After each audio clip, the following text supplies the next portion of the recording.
Hello sir. Bengal सहित अन्य राज्यों में चुनाव खत्म हो चुके हैं और परिणाम भी आ चुके हैं, मगर बंगाल में जिस तरह से चुनाव परिणाम आने के बाद भी हिंसा चल रही है, इसे कैसे देखा जाए, इसे क्या समझा जाए? ये तो उसी तरह से हुआ जैसे पहले पिछले बार चुनावों में के बाद बंगाल में हिंसा होती थी, उसी तरह से फिर हो रही है। इसको लेकर के आपकी क्या राय है? आपने जो प्रश्न पूछा है, आपका जवाब कुछ हद तक उसी प्रश्न में छिपा हुआ है।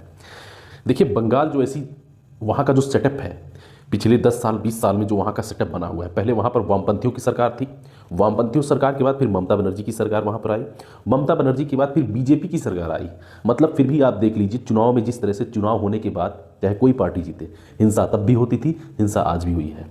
आज भी जबकि भाजपा की सरकार वहाँ पर पूर्ण बहुमत से बंगाल में आई है, उसके बावजूद भी वहाँ पर फिर से वही हिंसा का रवैया, वही हिंसा का दौर देखा जा रहा है, जो आज के पहले इस चुनाव के पहले वाले पिछले वाले चुनाव में या पिछले वाले चुनाव में भी देखा गया था। और बंगाल को आप इतने हल्के में मत लीजिए, बंगाल में पंचायत चुनाव तक भी हिंसा के घेरे में होता है। बंगाल में एक छोटा सा पार्षद का भी चुनाव होता है, उसमें भी खून बह जाता है।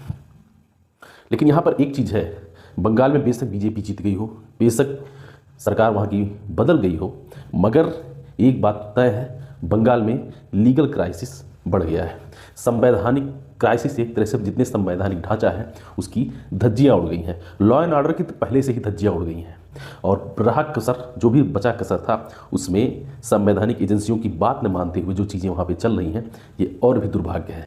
और आपने इस चुनाव में एक ट्रेंड देखा होगा, यहाँ पर जो मेन लीडर हैं बीजेपी के, जो मुख्यमंत्री हैं, वो सीधे सीधे अपने ऑपोजिशन को बुरी तरह से लताड़ रहे हैं। ये सिर्फ बीजेपी की मैं बात नहीं कर रहा हूँ, आपने देखा होगा बंगाल में भी जब यहाँ के एक अधिकारी को वहाँ तैनात किया जाता है, यूपी काडर के एक अधिकारी को जब बंगाल भेजा जाता है, तो उसको लेकर के वहाँ पर राजनेताओं द्वारा, टीएमसी के नेताओं द्वारा धमकी तक दी गई कि तुम कहीं भी रहोगे, चुनाव के बाद तुमको घसीट कर लाया जाएगा। तो वहीं असम में भी पवन खेड़ा, जो कि कांग्रेस के नेता है, इनको भी बुरा भला बोला गया है, जो कि एक संवैधानिक ढांचे के ऊपर एक तरह से या एक संवैधानिक सेटअप को लेकर के बहुत अच्छी बात नहीं है। वर्तमान राजनीति से हम आप ये सीख रहे हैं कि वर्तमान राजनीति में शब्दों का कोई ओर पेड़ नहीं है, शब्दों की कोई गरिमा नहीं है, कोई सीमा नहीं है। चुनाव आयोग एक तरह से स्टैचू बन के बैठा हुआ है कि हाँ, हमें बस 2-3 महीना किसी तरह से निकाल देना है, रिजल्ट के बाद हमें निकल जाना है। चुनाव आयोग वो प्रभावी ढंग से नहीं दिख पा रहा है जिसके लिए चुनाव आयोग बना है, जिसके लिए चुनाव आयोग को बनाया गया है।